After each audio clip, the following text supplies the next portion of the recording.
hashtag quirky. I'm not even gonna say welcome back to, because yes. So we'll be diving into the video very quickly. Now recently I have been reading some books. Like I have read in 2021 more than what I thought I would be reading in 2020. Like when I was planning the reads of next year back in 2020, I didn't think that I would be reading this much. But I'm pretty much in a spree and I'm actually liking it. I won't be lying. So yeah, that's about that. This is like my new room. It's one room in the new house actually. Doesn't matter. So I'll be talking or like sharing. I actually want to kind of keep this reading spree on. So I thought that maybe sharing it with you will help me, like will motivate me more to like, read more so that I can share more. Yeah, a lot more in the sentence. Anyway, so we'll be diving quickly into the books. I have 5 books with me which I read and I absolutely loved the books, and I thought I'll share them with you. First 2 books I'll be talking about, I do not have the hard copies of the book with me. I lent it to a friend. One because I really liked it, one of those books, and another one because he came to my place and he started reading it, and then he was like, I have to take this back and read it, like finish it at my place, so he took it out. So the first book is The Inexplicable Logic of My Life. Now you might have heard other books by this author. The author is, I'm gonna see the name because it's a big name. It's by Benjamin Allardyce. Now there's other books, first one is I think Aristotle and Dante Discover the Universe, and the other one is Aristotle and Dante Dive into the Waters or something of this sort. I haven't read these 2 books, like the next 2 ones, but I have read The Inexplicable Logic of My Life, and boy oh boy did I like the book. Now if you are like into books which kind of have the storylines of Perks of Being a Wallflower, this is closer to that, but I feel this is actually better than Perks of Being a Wallflower. All the fans out there, don't come at me, I do like Perks of Being a Wallflower. Now this book is, I do not remember the names of the characters, but it is about this boy who is going to high school, and then he has like this adoptive father who is gay and single also. So and he has a friend in school whom he really likes, and he really loves his father and like his father's family and everything. But suddenly his father gives him a letter that is written to him by his birth father, okay, and it's about this journey that he has where he discovers the little things which actually describes happiness to him. And I feel like it was one of the most positive books I have read in a long while, and it was an like outstanding experience reading the book. I'm looking forward to reading more works of this writer, and a lot of booktubers actually recommend the book as well. I absolutely love the book. Give it a try. Next one on my list is The Woman in the Window by A.J. Finn. Now you might have heard this name in Netflix. People who binge Netflix a lot.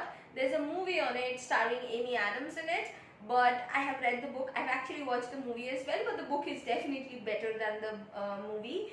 The book is about this woman who is a psychiatrist, but she has agoraphobia. Agoraphobia is like something where the person is, if I'm not wrong, please, this is not the clinical definition of it, where she is afraid to step out of her house, okay. She's afraid of crowd, if I'm not wrong, outside her house and also of crowd. So she's like confined to her place only, and she knows a few of her neighbors. One of the apartments next to her, or like right across the street, the apartment is like shifted, okay, so like new people come in, and she kind of notices this family and everything, and then this mother from that family, she comes to her place, and they bond over each other, they kind of become friends.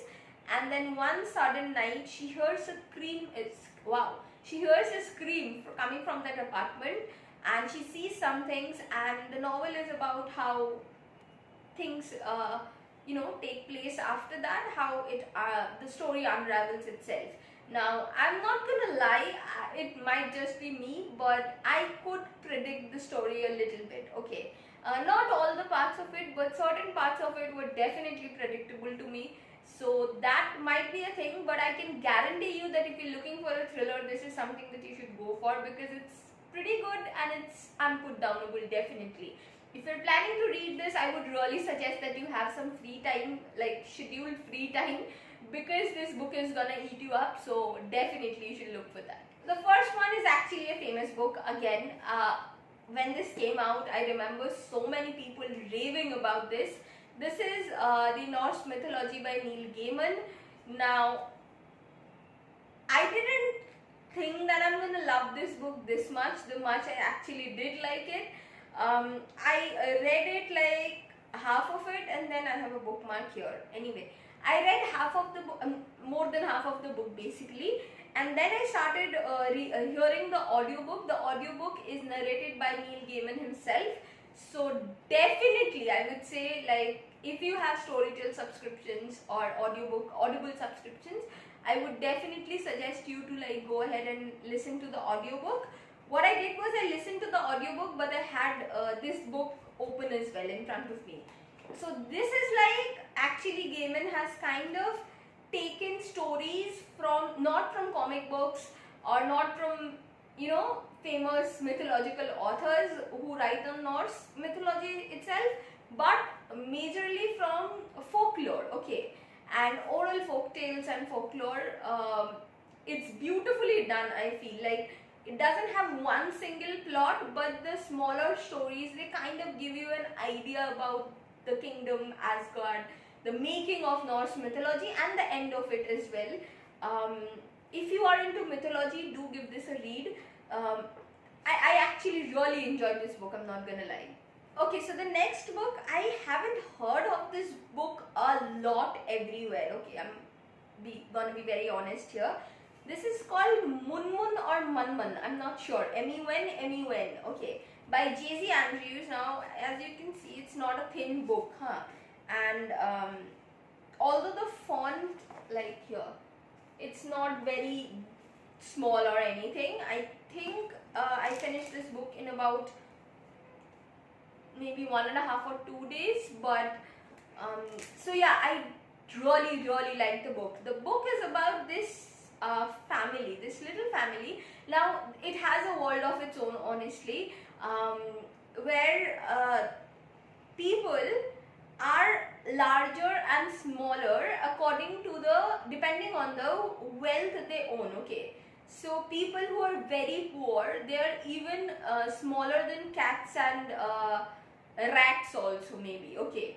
And people who are very rich are like really huge giants, kind of a Gulliver Travels theme here, but a little bit with a twist, I feel, okay. So the world building is nice in this. It's a little complicated, but it still is nice.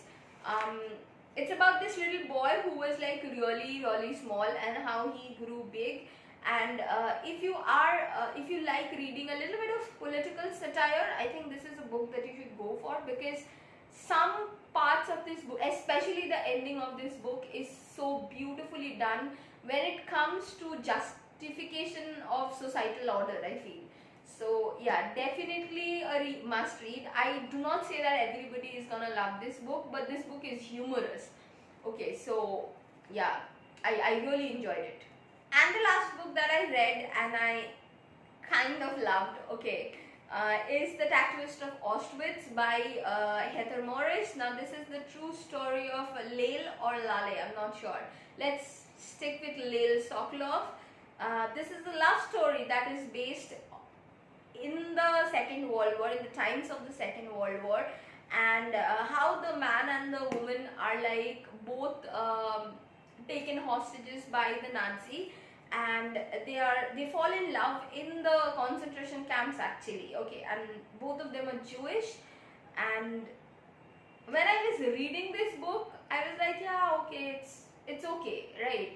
It's nice reading kind of part of history through a fictional tale, okay. Like, this is not fictional, this is a true story, but it's narrated in a fictional kind of way. So it's kind of nice doing that. But when I was reading it, I was like, yeah, okay, it's good, okay. But this book kind of grew on me after I finished reading it and I put it down. I don't know why, but there was a, there was some kind of a after effect. I don't know how to explain it. I do not particularly read love stories if they're just point blank love stories. This one is not. This talks a lot about the time that it is based on, and I absolutely loved it. Definitely, if you haven't read this book, I would really suggest to read this book. I did start the video by 5 books, but I couldn't help but include this in here. This is The Old Man and the Sea by Ernest Hemingway. Now this is a classic, and I don't know why I have not read this ever. Again, there's a disturbing point about this book, which is the story of this book, by the way, is there's an old man who is a fisherman, and he hasn't caught a fish in 84 days, and how he finally catches one and what follows thereafter. Okay, that is just the story. It's a very thin book, 90 pages or so, okay, or 100 pages I think. The disturbing fact about the book is there's a lot of terms which is actually very specific to fishing itself, and it can get into your nerves a little. I'm not going to lie about that, but then again, the book itself is so freaking good that yeah, highly recommend this. That is all for today. I hope you guys enjoyed the video. I will try reading more and getting back with more reading recommendations if that is possible, because I do kind of feel like I want to make more book videos, because that's what is currently making me happy. I've been very unstable in the last few months or years, let's say, for the matter. Let's not get into that. Why are we digging past? Okay, so yeah, if you did like the video, then hit the like button. If you like my channel and the videos I make, then do subscribe to the channel, of course, and I'll see you in my next video. Till then, bye, stay safe.